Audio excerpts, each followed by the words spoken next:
Hello, good morning students. Now we're discussing 12th class chemistry and your today's topic is group 17 that is halogens. तो last video में हमने sulphuric acid को complete किया था group 16 में, ठीक है। तो आज हम ग्रुप 17 शुरू करने जा रहे हैं जिसको हम हैलोजेंस भी बोलते हैं। और इसके अंदर कौन कौन से एलिमेंट है? It is fluorine, chlorine, bromine and iodine. Okay, so all these are non metals. Fluorine, chlorine, bromine and iodine. Commonly astatine भी होता है 80, बट उसको ज्यादा डिस्कस करते नहीं है 80 को, ठीक है। तो इन चारों एलिमेंट्स को मिला के हम हैलोजेंस बोलते हैं, because hello means C salt and जन मीन्स फॉर्मिंग। तो ये वो एलिमेंट हैं जो समुद्र के अंदर मौजूद जो सॉल्ट है उनमें से ज्यादातर को ये बनाते हैं। जैसे कोई किसी की फ्लोराइड होगी, कोई क्लोराइड होगी, कोई ब्रोमाइड होगी या फिर कोई आयोडाइड होगा, ठीक है। तो समुद्र के अंदर जितने सॉल्ट हैं उनको बनाने में इन चार एलिमेंट्स का बहुत कंट्रीब्यूशन होता है। इसी वजह से इनका नाम दिया गया है दैट इज हैलोजेंस। ये ग्रीक भाषा का शब्द है जिसका मतलब होता है सी सॉल्ट फॉर्मिंग। ओके, ठीक है। अब अगर बात करें about their occurrence and all, तो वो आप कर लेना, वो मेरी करवाने की चीज नहीं है। मैं डायरेक्ट स्टार्ट करती हूँ with the electronic configuration. Okay, तो अब हम बात करते हैं अबाउट इलेक्ट्रॉनिक कॉन्फ़िगरेशन। तो हमने लिखा fluorine, chlorine, bromine and iodine, ठीक है। तो इनका एटॉमिक नंबर तो आपको पता भी नहीं, तो वो जो 1832 वाला मेथड है बेटा, वो आप आराम से क्या कर सकते हो, यूज कर सकते हो, ठीक है। एस्टेटाइन भी लिख दीजिए अगर आपको जैसे बात ही करनी है अबाउट द एटॉमिक नंबर। तो फ्लोरीन का होता है 9, क्लोरीन का हो जाएगा आपका 17, ब्रोमीन का हो जाएगा 35। इनके बीच का जो डिफरेंस है वो निकाल के आप सॉल्व कर सकते हैं। Then it is 53 and it is 85, ठीक है। 80 से जस्ट आगे जीनॉन आएगा जिसका कितना होता है, 86 होता है, ठीक है। सो फ्लोरीन 9, 17, 35, 53 एंड 85। अब अगर आपको कॉन्फ़िगरेशन लिखनी है तो do not start with generally 1s, थोड़ी लेंथी और कॉम्प्लिकेटेड हो जाती है, तो हम नोबल गैस को with in a square bracket लिख के फिर स्टार्ट करेंगे। तो अगर तुमसे कोई यही पूछे कि 17वें ग्रुप की जो जर्नल आउटर इलेक्ट्रॉनिक कॉन्फ़िगरेशन है वो बताइए, तो बेटा 17th ग्रुप की जर्नल आउटर इलेक्ट्रॉनिक कॉन्फ़िगरेशन है ns2np5, ठीक है।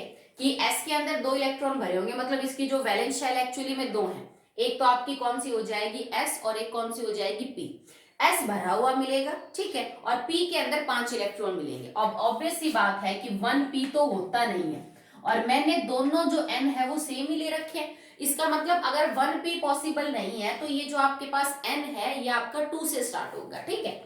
दिस n कैन बी 2, 3, 4, 5, 6, ये ऐसे वेरी करेगा, ठीक है। तो आउटर इलेक्ट्रॉनिक कॉन्फ़िगरेशन 17वें ग्रुप की में 2 वैलेंस शेल्स के अंदर इलेक्ट्रॉन रहेंगे, ns पूरा भरा हुआ होगा, और p में 6 इलेक्ट्रॉन की जगह 5 ही होते हैं, मतलब 1 इलेक्ट्रॉन की अभी क्या है बेटा, गुंजाइश रहती है। इनमें 1 इलेक्ट्रॉन को पूरा करते ही ये नोबल गैस कॉन्फ़िगरेशन को एक्वायर कर लेते हैं। ओके, तो चलिए लिखते हैं अबाउट देयर कॉन्फ़िगरेशन। तो एटॉमिक नंबर 9 से पहले कौन सी नोबल गैस आती है? देखो 10 तो नियोन हो जाएगी, तो नियोन से पहले तो हीलियम है, तो हमने हीलियम को कॉमन किया। अब हीलियम तो सिर्फ 2 इलेक्ट्रॉन कंट्रीब्यूट करेगा, तो 2 के बाद कितने बच जाते हैं? देखो 7 इलेक्ट्रॉन आपके बच गए। It is 1s2, 2s2, 2p5 होता है ना। 1s2 आपका हीलियम जो है वो कॉमन हो गया, तो हीलियम के बाद क्या लिखेंगे, 2s2, 2p5, 5 और 2 7, और हीलियम के कितने हो जाएंगे, 9 आपके कंप्लीट हो गए, ठीक है। हीलियम के बाद एटॉमिक नंबर 17 है, तो 17 से पहले नोबल गैस कौन सी है, नियोन। 10 एटॉमिक नंबर, तो नियोन, तो नियोन 10, 11, 12, और ये हो गया आपका 17, ठीक है। 3p5, 3s2 and neon. इसका मतलब क्लोरीन का जो वैलेंस शेल है वो थर्ड है, फ्लोरीन की जो वैलेंस शेल है वो सेकंड है, क्योंकि फ्लोरीन सेकंड पीरियड का है, क्लोरीन किसका है, थर्ड पीरियड का है, ठीक है। ब्रोमीन, तो ब्रोमीन अब और नोबल गैस कौन सी आ जाएगी, that is argon, atomic number 18। अब आप लिखोगे 4s2 एंड 4p5, क्योंकि भाई ब्रोमीन फोर्थ पीरियड का है, वैलेंस इलेक्ट्रॉन तो उसमें भी वही s में 2 और p में 5 होंगे, तो हमने लिख दिया 4s2, 4p5। बट अगर आप इनको ऐड करेंगे 18 और 2 20, 20 और 5 25, still you have 10 electron less than the atomic number. इसका मतलब अब 4s और 4p से पहले क्या और आता है बेटा, 3d, तो हमें 3d के जो 10 इलेक्ट्रॉन है उनको क्या करना पड़ेगा, ऐड करना पड़ेगा। It is 3d10 4s2 4p। अब आप कैलकुलेट कर लीजिए, आपके जो इलेक्ट्रॉन है वो उतने ही हैं जितना आपके एटॉमिक नंबर है। तो ये बात मैंने कई बार समझाई है, 15वें में भी 16वें में भी, कि सीधा नोबल गैस के बाद आप वैलेंस इलेक्ट्रॉन पुट मत करिए, ठीक है। यहाँ पे 3d इंक्लूड होगा, आगे जैसे 4d इंक्लूड होगा, फिर उसके बाद 4f भी इंक्लूड होगा। ओके, अब हीलियम, नियॉन, आर्गन। अब आर्गन के बाद कौन सा आएगा बेटा, क्रिप्टॉन, ठीक है। तो हमने यहाँ पे क्रिप्टॉन लिखा। उसके बाद 4s है तो ये हो जाएगा 5s2, ये हो जाएगा 5p5, ठीक है। यहां पे भी आप इलेक्ट्रॉन काउंट करोगे तो काफी कम पड़ेंगे। अब देखो 5s2 और 5p से पहले यहाँ पे और क्या आ जाएगा, दैट इज 4d10। इलेक्ट्रॉन मिलने ना बराबर मिलेंगे। इसके बाद हीलियम, नियॉन, आर्गन, क्रिप्टॉन, और उसके बाद फाइनली जीनॉन, सॉरी जीनॉन नहीं है, इसके बाद तो रेडॉन आता है। हाँ सॉरी, शायद मैंने ऐसे बोला था आपको कि 80 के बाद जीनॉन आएगा, नहीं, it is radon 86। Xenon is इसका 54 होता है, अलग होता है, ठीक है। तो अब यहाँ पे देखो 6s2 6p5, ठीक है, इतना हो गया। अब यहाँ पे 4d10 की जगह आपका आ जाएगा 5d10, पर इसमें 4f14 और इंक्लूड हो जाएगा, ठीक है। तो ये जो नोबल गैसेज है इनके एटॉमिक नंबर के बाद आप ये इलेक्ट्रॉन ऐड कर लीजिएगा, आपका आंसर बिल्कुल ठीक आएगा, ठीक है। 14 इसके, डी के अंदर 10, एस के अंदर 2 और पी के अंदर 5। अब देखो वैलेंस शेल तो इसकी यही है, क्योंकि आउटर मोस्ट शेल तो आपके पास यही है, ये वाली और ये वाली। फ्लोरीन के लिए वो सेकंड है, क्लोरीन के लिए थर्ड, ब्रोमीन के लिए फोर्थ, आयोडीन के लिए फिफ्थ, और 80 के लिए हो जाएगी 6। और इसका मतलब ये इन्हीं पीरियड से क्या करते हैं बेटा, बिलोंग करते हैं, ठीक है। तो अभी तक हमने सिर्फ इलेक्ट्रॉनिक कॉन्फ़िगरेशन को जो है वो डिस्कस किया है। अब हम बात करते हैं about physical properties. Atomic properties करेंगे, फिर हम इसकी केमिकल प्रॉपर्टीज जो है वो डिस्कस करेंगे। So now the atomic properties. तो एटॉमिक प्रॉपर्टीज के अंदर जो फर्स्ट है वो हम साइज के बारे में बात करेंगे। एटॉमिक साइज क्या है, एटॉमिक रेडियस क्या है, आयनिक रेडियस क्या है, ठीक है। तो अगर साइज की बात करें तो in the period, in the respective period halogens have smallest size, halogens have smallest size।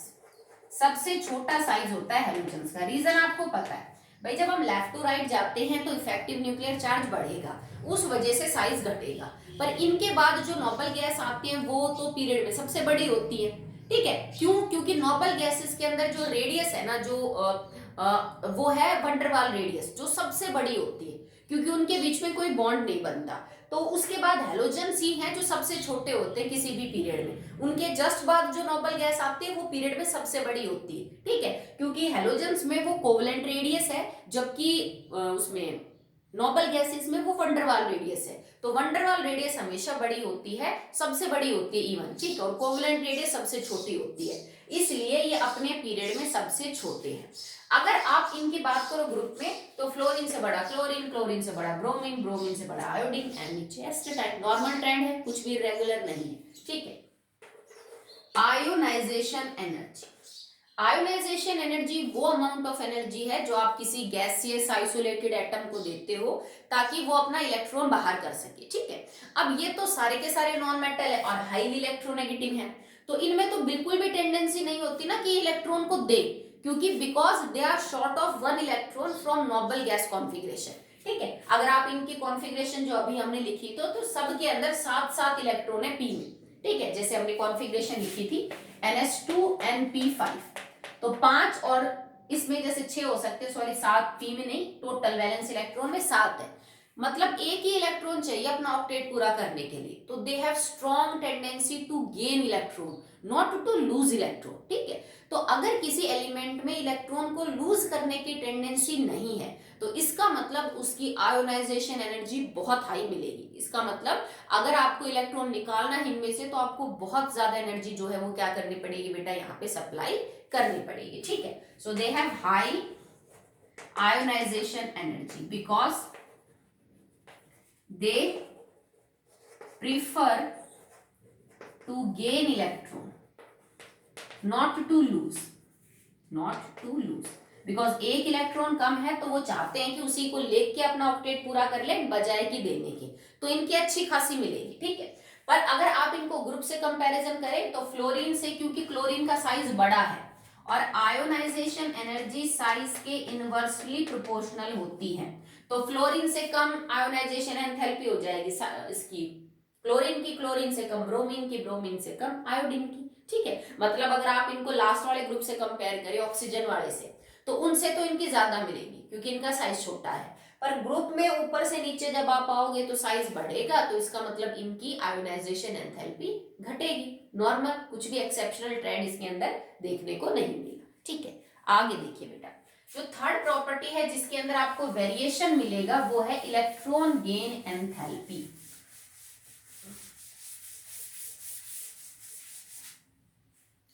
Third property is electron gain enthalpy. It is the amount of energy release जब कोई एटम इलेक्ट्रॉन को gain करता है, ठीक है। जैसे मान लो chlorine Cl से, क्लोरीन गैस से उसने एक इलेक्ट्रॉन ले लिया और वो कन्वर्ट हो गया Cl गैसियस -1 में, तो यहाँ इस प्रोसेस में जो एनर्जी रिलीज होगी उसको हम बोलेंगे इलेक्ट्रॉन गेन एंथैल्पी, ठीक है। मतलब जिसमें इलेक्ट्रॉन को गेन करने की टेंडेंसी ज्यादा है वो ज्यादा एनर्जी रिलीज करेगा। जैसे मान लो यहाँ पे 200 किलो जूल एनर्जी रिलीज हुई, ठीक है। एक सब्सटेंस है जिसमें मैंने ए गैस को एक इलेक्ट्रॉन दिया और वो ए गैस नेगेटिव में कन्वर्ट हुआ, यहाँ 500 किलो जूल एनर्जी रिलीज हुई, माइनस का मेरा मतलब है रिलीज हो रही है। तो देखो, laser will be the energy of the system, more will be stable. Energy का और स्टेबिलिटी का तो इनवर्स कनेक्शन होता है, तो जो अपने अंदर से जितनी एनर्जी बाहर निकालेगा इसका मतलब वो अपनी एनर्जी उतनी ही कम कर रहा है, तो वो उतना स्टेबल बन रहा है। ए ऐसा करते वक्त 500 किलो जूल एनर्जी अपने में से कम कर रहा है, जबकि Cl अपने अंदर से 200 किलो जूल एनर्जी कम कर रहा है, तो जो ज्यादा एनर्जी कम करेगा वो ज्यादा स्टेबल होगा, तो जिसकी इलेक्ट्रॉन गेन एंथैल्पी ज्यादा नेगेटिव होगी, ठीक है। इसका मतलब ये हुआ कि उसमें इलेक्ट्रॉन को लेने की टेंडेंसी ज्यादा है बजाय कि इसके, जैसे हमने क्लोरीन का एग्जांपल लेके समझाया। तो electron gain enthalpy amount of energy release होती है जब इलेक्ट्रॉन गेन करता है कोई एटम, ठीक है। अब अगर आप इनमें कंपैरिजन करो तो इलेक्ट्रोनेगेटिविटी तो बेटा ये कहती है कि फ्लोरीन के अंदर सबसे स्ट्रॉन्ग टेंडेंसी इलेक्ट्रॉन को लेने की, तो फ्लोरीन के केस में एनर्जी सबसे ज्यादा निकलती, फ्लोरीन के केस में सबसे ज्यादा एनर्जी रिलीज होनी थी क्योंकि ये सबसे ज्यादा इलेक्ट्रोनेगेटिव है, बट नहीं होता है। फ्लोरीन से ज्यादा एनर्जी रिलीज होती है क्लोरीन के केस में, और ये एक्सेप्शनल है, इसको पूछा जाता है एग्जाम में, ये बहुत इंपॉर्टेंट है, ठीक है। कि अगर आप ट्रेंड देखो ना तो क्लोरीन की जो इलेक्ट्रॉन गेन एंथैल्पी है वो ज्यादा नेगेटिव है। क्लोरीन कितनी एनर्जी रिलीज करता है? -349। क्लोरीन के केस में एनर्जी -349 है, जबकि फ्लोरीन की बहुत ज्यादा तो वेरिएशन नहीं है पर थोड़ी कम है, इससे -333 है, ठीक है। उसके बाद अगर मैं ब्रोमीन की देखूं तो 325 और आयोडीन की 296, ब्रोमीन की 325 और आयोडीन की 296 किलो जूल पर मोल। मतलब क्लोरीन ज्यादा एनर्जी रिलीज कर रहा है जब वो इलेक्ट्रॉन को लेके Cl नेगेटिव बनाता है बजाय फ्लोरीन के, ठीक है। उसके बाद ब्रोमीन और आयोडीन का तो हम चलो समझ भी सकते हैं, इसका कारण क्या है इस एक्सेप्शनल बिहेवियर का, कि अगर fluorine is the highest electronegative फिर भी क्लोरीन अच्छा इलेक्ट्रॉन ले रहा है क्योंकि फ्लोरीन का स्मॉल साइज है, और इसी वजह से ये देखने को मिल रहा है। क्यों? क्योंकि फ्लोरीन के अंदर 9 इलेक्ट्रॉन और 9 प्रोटॉन है, एटॉमिक नंबर 9, तो 9 इलेक्ट्रॉन और 9 प्रोटॉन। अब अगर फ्लोरीन एक इलेक्ट्रॉन एक्स्ट्रा ऐड कर लेगा तो उसके पास 10 इलेक्ट्रॉन और 9 प्रोटॉन हो जाएंगे। मतलब एक छोटे से साइज के फ्लोरीन में जब एक इलेक्ट्रॉन एक्स्ट्रा ऐड होगा तो इलेक्ट्रॉन इलेक्ट्रॉन के बीच में रिपल्शन बढ़ेगी, और फ्लोरीन उस रिपल्शन को हैंडल नहीं कर सकता क्योंकि उसका साइज छोटा है, उतनी जगह में एडजस्ट नहीं हो सकते वो जो एक्स्ट्रा इलेक्ट्रॉन है। ये सेम रीजन है जैसा ऑक्सीजन और सल्फर का था, बिल्कुल सेम है, ठीक है।